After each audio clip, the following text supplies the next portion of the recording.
Okey, bismillahirrahmanirrahim. Assalamualaikum warahmatullahi wabarakatuh. Okey, jadi untuk kelas hari ini kita akan mulakan dengan tajuk yang pertama.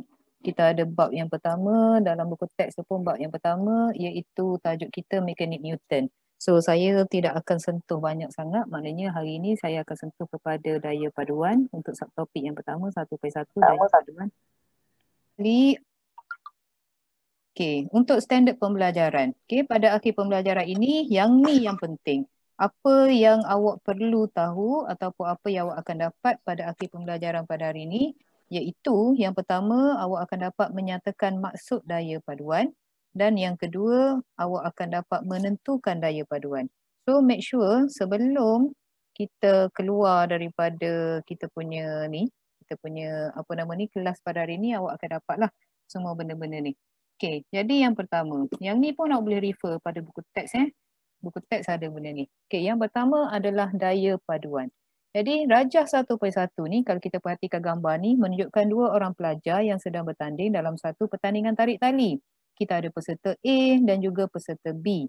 Yang mana bila kita buat tarik tali ni kita mesti ada bendera kan kat tengah-tengah ni. Kita nak tahu pelajar mana yang menang, sama ada pelajar A ataupun pelajar B. Jadi dia tanya apakah yang akan menentukan sama ada bendera yang diikat oleh tali itu berada dalam keadaan pegun, bergerak ke kiri atau bergerak ke kanan. Jadi apakah yang akan menentukan gerakan bagi bendera ni tadi, sama ada bergerak ke kanan ataupun bergerak ke kiri. Jadi untuk situasi ni sebenarnya ataupun pertandingan tadi kita boleh lihat ada 3 situasi yang kita boleh lihat melalui pertandingan tu. Okey, dan ni take note perhatikan bahawa magnitude daya FA dan FB ni diwakili oleh panjang anak panah. So, kita dah belajar tahun lepas tentang daya. Daya adalah suatu kuantiti vektor. Ingat tak? Daya ialah suatu kuantiti vektor. So, bila sebut suatu kuantiti vektor, maka kita tahulah bahawa daya tu dia ada dua, iaitu dia mesti ada magnitude sebab dia kuantiti vektor dan yang kedua dia mesti ada arah. Betul tak? Kuantiti vektor ada magnitude dan ada arah, kuantiti skalar hanya ada magnitude sahaja. So tu yang kita belajar tahun lepas. Jadi di sini ada 3 situasi. Situasi yang pertama. Situasi yang pertama kita tengok sebab dia kata sini daya tu tadi diwakili, magnitude diwakili oleh panjang.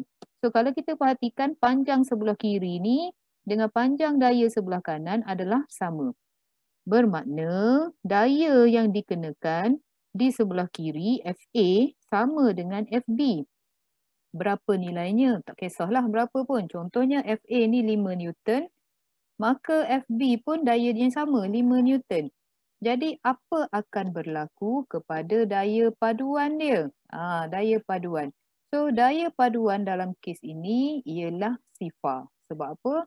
5 Newton tarik dengan 5 Newton tarik dengan daya yang sama.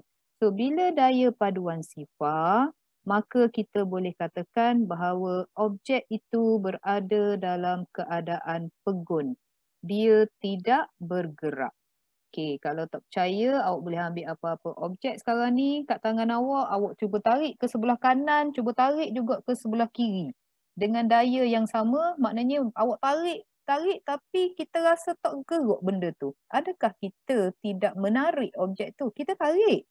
Betul tak? Kita tarik. Tapi kita tarik dengan daya yang sama. Jadi kita panggil di sini, objek tu mempunyai daya paduan sifar. So, bila daya paduan sifar bermakna objek itu tadi berada dalam keadaan pegun. Itu maksudnya. Okey, situasi yang kedua. Okey, situasi yang kedua, kalau perhatikan di sini, okey, gambar sebelah kiri ni, FB lebih besar daripada FA. Nampak tak? FB ni lebih besar daripada FA diwakili oleh panjang garisan. So, andai katalah FB ni kita bagi nilai sikit, contohnya sini 10 Newton. Dan FA ni saya bagi nilai 5 Newton. So, FB ni lebih kuat, lebih gagah. Dia tarik 10 Newton. FB ni, pelajar B lebih kuat, tarik 10 Newton. Pelajar A dia cuma tarik 5 Newton sahaja. Jadi, pelajar mana yang akan menang? Tak belajar fizik pun kita boleh tahu kan. Pelajar mana akan menang? A ke B? Tolong respon dah, tolong respon. B. So berapa B. daya yang dia akan menang? Rasa-rasanya. Berapa kekuatan dia? Berapa daya dia yang dia akan menang? Rasa-rasanya berapa? 5. Ya betul. Dia akan menang dengan 5 Newton. Sebab apa? Kita tengok gini pun kalau kita fikir logik kan. 5 Newton, 10 Newton. So 10 tolak dengan 5 Newton. Mestilah 5 Newton ke kanan. Dia yang akan menang. So bila daya tu ke kanan lebih besar daripada daya ke kiri, ni tadi lebih besar, bermakna objek tu tadi akan bergerak ke arah daya yang lebih besar. Iaitu arah ke mana sekarang ni? Dia akan bergerak ke arah kanan. Okey, boleh faham So, tu situasi yang kedua, objek akan bergerak ke kanan kalau FB tu lebih besar. Dan situasi yang ketiga, okey, sekarang ni peserta A ni lawan balik kan. Dia bagi daya yang lagi besar. Okay, contohnya FA ni dibagi daya 20 Newton. FB, pelajar B masih mengekalkan nilai dayanya 10 Newton. So, kita dapati bahawa daya FA lebih besar daripada FB. Maka FA akan menang. So, tali ni tadi akan bergerak ke arah kiri. Okey, boleh faham tak ni setakat ni? Boleh?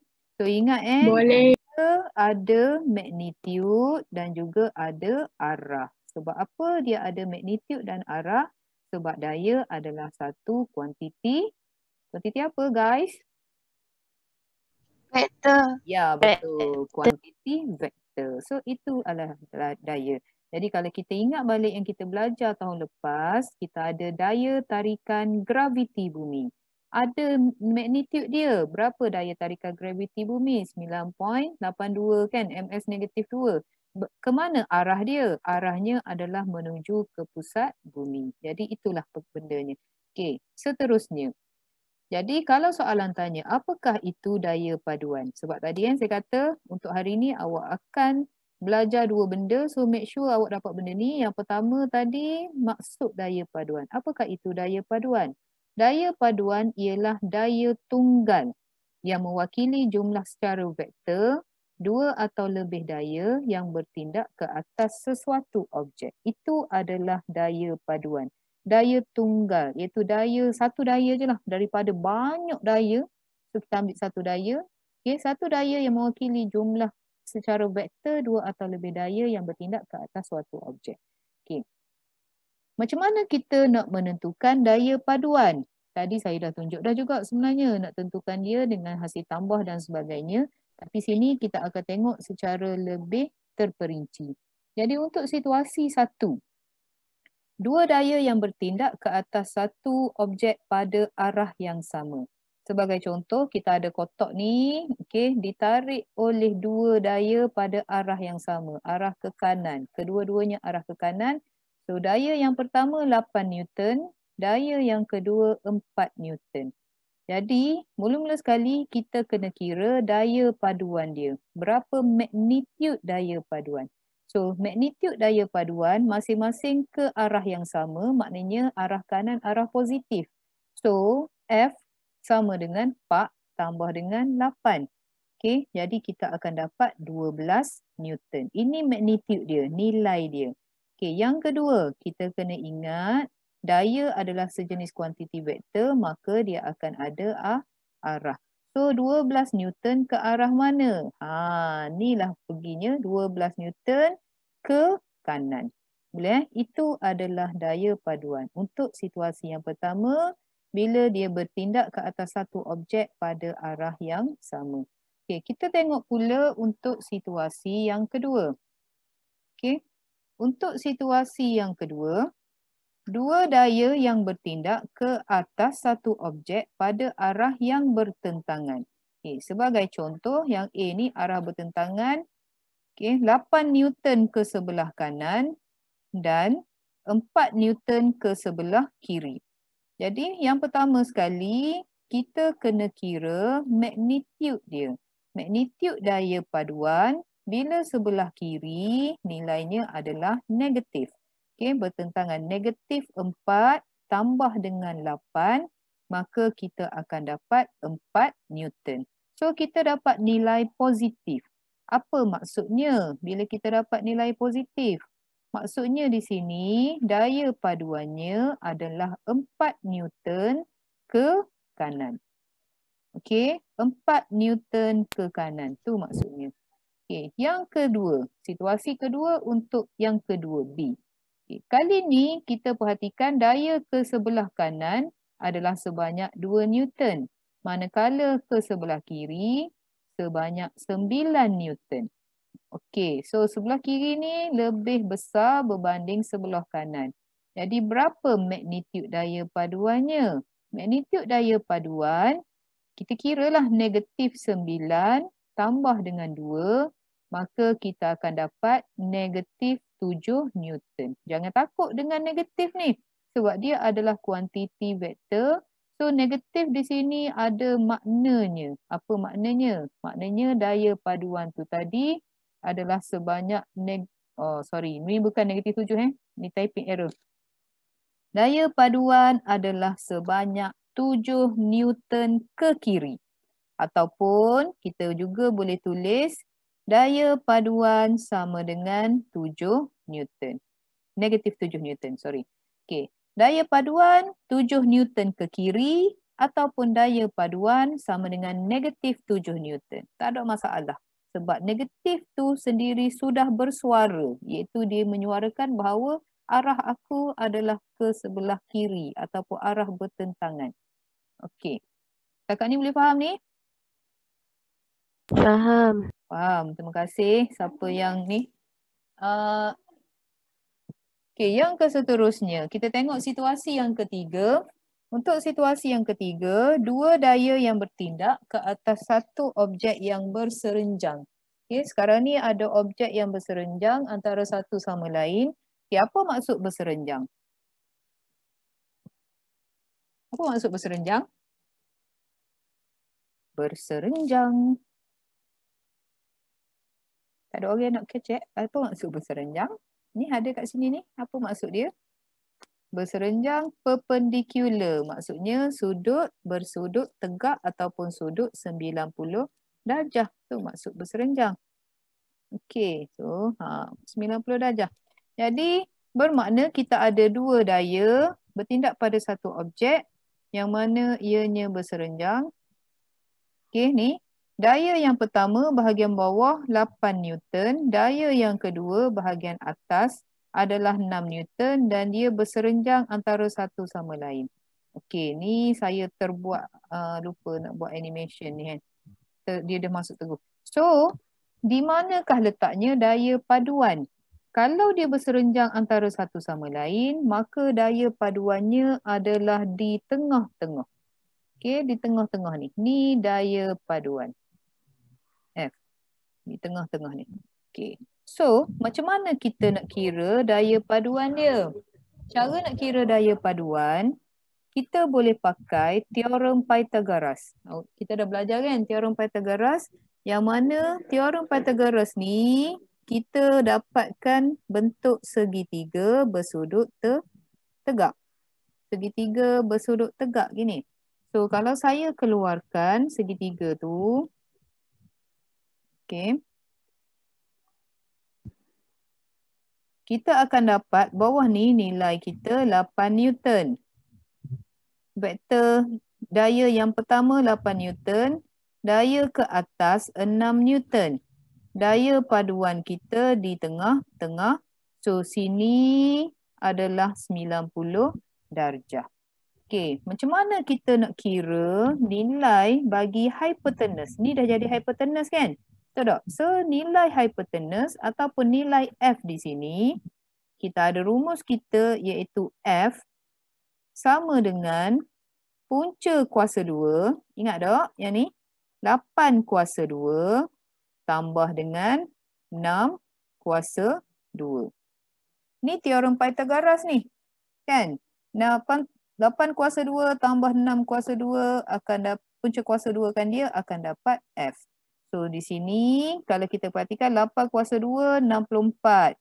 6 kuasa 2 ialah 36. So punca kuasa 2 64 tambah 36 ataupun punca kuasa 2 100, maka kita akan dapat 10 Newton.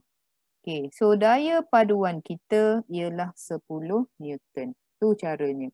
Okay, jelas So, kalau awak boleh hafal, ni saya bagi nilai yang mudah. Kalau dalam matematik, biasanya pelajar akan hafal. Teorem Pythagoras kita ada beberapa ni lah kan, ada beberapa benda ataupun segitiga yang kita boleh hafal macam biasa je. Iaitu yang pertama, kita ada 3, 4, 5. Okay, yang kedua, kita ada 6, 8, 10. Tiga segitiga biasalah. Jadi ataupun pengiraan sebenarnya adalah begini. Tu situasi yang ketiga. Okey, seterusnya kita tengok situasi keempat. Okay, situasi keempat, dua daya yang bertindak ke atas satu objek yang tidak berserenjang. Maksud tidak berserenjang ialah tidak bersudut tegak, bermakna sudutnya bukan 90 darjah. Jadi sebagai contoh dalam gambar ni, kita ada daya yang pertama F1 dan juga kita ada daya yang kedua F2 yang tidak bersudut 90 darjah antara satu sama lain. Dia ada sudut dia sendiri. Okay. So macam mana caranya kita nak kira? So caranya ada dua. Iaitu yang pertama kita pakai kaedah segitiga daya. Dan yang kedua, kita pakai kaedah segi empat selari daya. Ada dua cara, kaedah segitiga daya dan kaedah segi empat selari daya. So, kita tengok dulu untuk kaedah yang pertama. Kaedah segitiga daya. Okay. Contohnya tadi, ni kita ada F1, F2.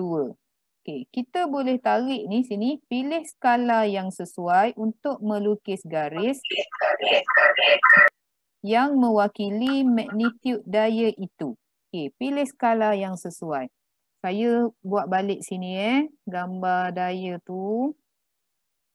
Contoh.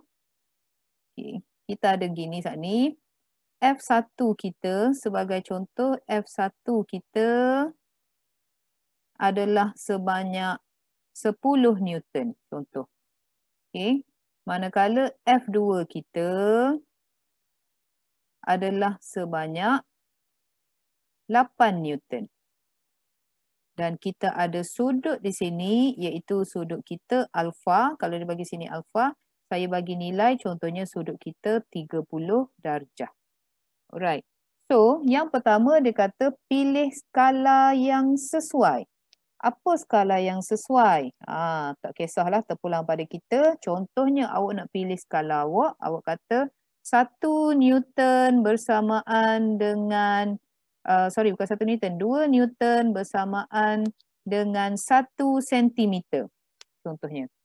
2 Newton ni mewakili 1 cm. So bermakna untuk F1, awak akan lukis garis tegak, garis mendatar menggunakan pembaris sepanjang 5 cm.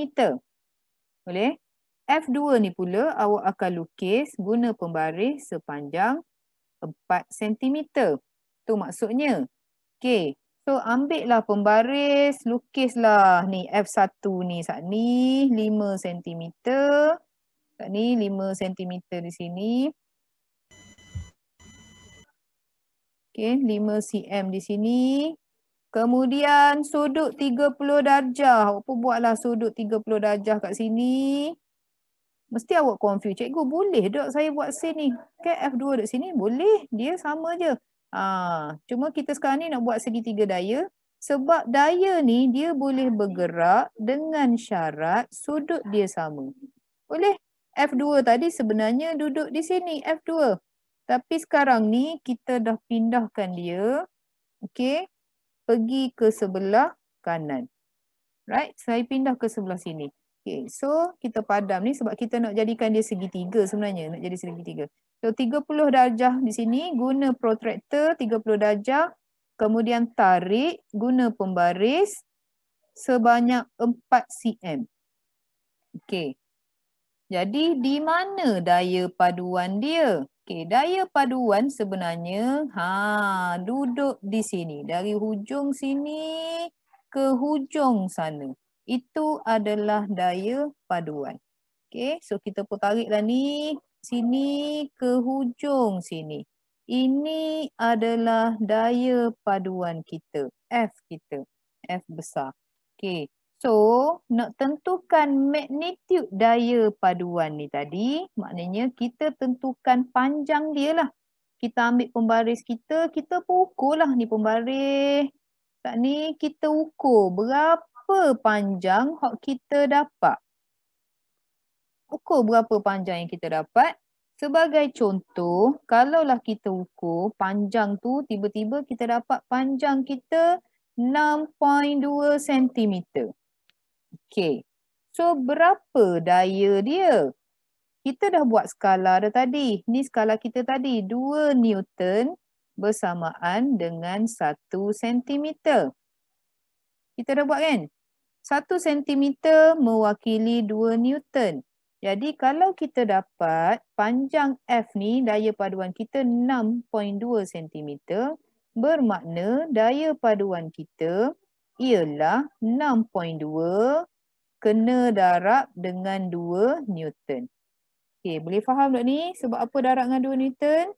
Sebab kita dah buat skala kan saat ni kan? Kita buat skala yang sesuai. Okey, mungkin ada persoalan. Cikgu, sebab apa kena buat skala yang sesuai? Okey, sebab mungkin daya yang diberi dalam soalan tu terlalu besar. Sebagai contoh, daya yang dibagi F1 ni contohnya 100 Newton. Kalau kita tak pakai skala, kita ambil 1 cm sama dengan 1 Newton juga, mungkin kita kena lukis satu garisan sepanjang 100 cm. Panjang tu 100 cm 1 meter. Dalam buku tak muak tu. Faham tak? Sebab tu kita wakilkan dia kepada satu skala yang sesuai. Nak pakai skala berapa terpulang pada kita. Macam saat ni 8 cm dengan 8 Newton, 10 Newton, saya ambil skala yang sesuai 2 Newton. Sebab 8 dengan 10 ni faktor dia adalah 2. Boleh faham Jadi sekarang ni berapakah nilai daya paduan? 6.2 darab dengan 2, maka kita akan dapat 12.4 Newton.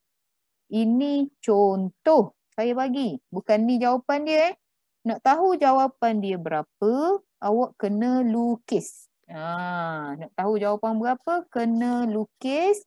Guna protektor, sudut yang sama. Sini, kemudian tarik. Okey. So, itu adalah kaedah segitiga daya. Okey, yang keseterusnya, kita ada kaedah segi empat selari daya.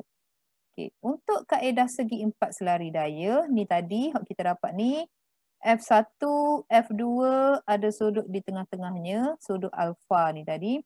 So, bermakna kita kena lukis segi pak. Segi empat selari, kita lukis segi empat selari. Okay. Caranya, awak dah belajar dah dalam matematik kan? Awak boleh tarik panjang ni dulu, sini kan, tarik panjang ni. Ambil jangka lukis, kan? Ambil jangka lukis, ukur panjang dia ni berapa. Letak sini, pop dapat. So, teruslah sambung. Kan? Contohnya ni tadi, ambil jangka lukis, dapat sini, sini ke hujung ni, teruslah sambung. Dapat. Tu satu cara. Iaitu awak terus pakai pembaris, buat straight dulu sebab kita dapat garisan mendatar gini, so kita dapat gini. Ataupun cara yang kedua, kita memang pakai jangka lukis betul. Daripada sini ke sini, kita pakai sejangka lukis, kita pun letak jangka lukis kita kat sini, kita dapat segarisan ni, mewakili panjang ni. Faham tak ni? Panjang ni dapat sini. Kemudian, letak pula jangka lukis kat sini, okey. Untuk mewakili panjang yang ni pula, kan? Yang ni, panjang yang ni pula, kita dapat so lagi. Ni tadi kan, ni kat ni, ni so lagi. So, persilangan dia ni, dua ni tadi, kita pun tarik. Dapatlah segi empat selari. Okey, saya percaya awak pandai nak buat ni kan. Segi part selari kita dah belajar dah dalam matematik kan. Okey, untuk dapat dua persilangan ni. Jadi, di mana letaknya daya paduan? Daya paduan letaknya di tengah-tengah. So, tariklah di tengah-tengahnya juga. Okay, kemudian kita ukur panjang dia. Sama macam saat ni. Okay, kita ukur panjang dia dan kita darabkanlah balik dengan skala yang dipilih. Darab balik dapat berapa. Okay, sebagai contoh kalaulah kita pakai nilai yang sama macam saat ni kita pakai nilai 10 Newton dengan 8 Newton. Okay, contoh kita pakai skala yang sama 2 Newton kepada 1 cm kepada 2 Newton. So, kita buatlah sini. Sini pun 5 cm. Panjang yang ni pun 4 cm. So, awak kira yang ni. Okay. Dan awak akan dapati bahawa panjangnya adalah sama. Guna kaedah segitiga pun sama dengan guna kaedah segi 4 selari daya. Okey, nanti kita akan buat latihan lepas ni. Kita akan buktikan bahawa ia adalah sama. Nanti kita buat kan. So, awak akan dapat nilai daya paduannya. Kemudian kita ada sudut. Sudut theta di sini. Sama juga bila awak ukur. Sudut theta bagi kaedah segitiga daya ni tadi. Nilainya adalah sama dengan sudut theta dengan menggunakan kaedah segi 4 selari daya. Okey. Boleh Boleh jelas ni setakat ni? Boleh faham? Faham. Faham. Okey, terima kasih Khalis. Okey, jadi Zoom sudah menunjukkan warning dah ni. Okey, ada beberapa minit lagi dan dia akan cut. So seperti biasa nanti kita akan masuk semula. Jadi untuk hari ni kita belajar benda ni sahaja iaitu daya paduan. Dan latihannya adalah sila jawab soalan latihan dalam Google Classroom. Okay.